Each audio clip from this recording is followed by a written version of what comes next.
Ross, you were there when they first took the trees down and did some of that stuff. Do you want to talk about the first days of the camp? All right. It was Griffin Church and the Hazelhead Church south of Kipling. It was Frank Butte from there and Jake Lebsack, Frank Scarrow, and John Beaton. They went to the Moose Mountain up here and asked if there would be any place where they could have a Bible camp. And they said that they could have a spot on the west side of the lake. It was a little clearing there, they said, and there was an old well there. So then four men walked down this trail. It was pretty well closed in because it hadn't been used for quite a few years. I guess Boy Scouts or whatever had it. And they walked down in there, and they could see the lake good.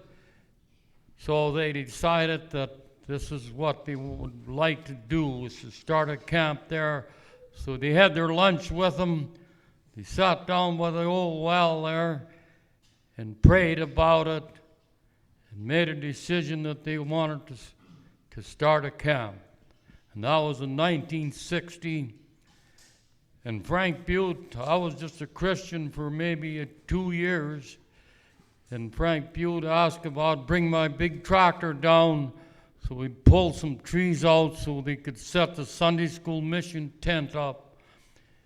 And then Frank Scarrow and Frank Butte just built a quick kitchen to have to cook the meals, but the camp was only run for 2 weeks at that time. It maybe be 30 campers, I can't remember. But that's how it started. And then from there on, they had tents for the kids, these round tents, army tents, and straw ticks, and that's where they slept, the kids.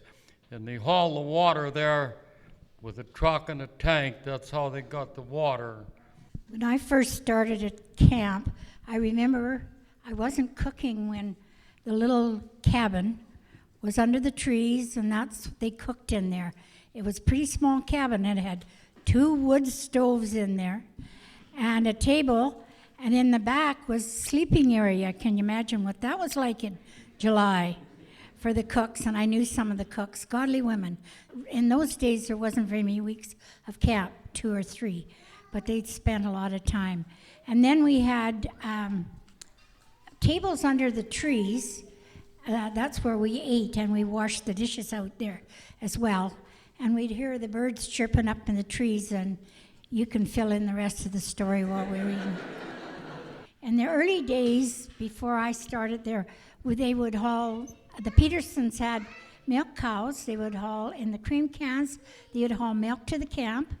The ladies would donate canned fruit, and there would be vegetables from the garden come in pretty well every day. There'd be something come, and rhubarb and things like that was given. Remember our first family camp? We had the Robertsons, the Dakus, and a few of them. There was only 4 families came down, and we were ready to go home. We'd been down and had a little service together, and they said, don't you? Oh, I said, yeah, I'd love to come. So Ross said, okay, we'll go home. Grab what food you had out of the fridge or canned goods, and we just made meals from whatever we had that everybody brought. It soon changed, and the grocery bill, I think the first year or two was $83. Now it's a few zeros behind that.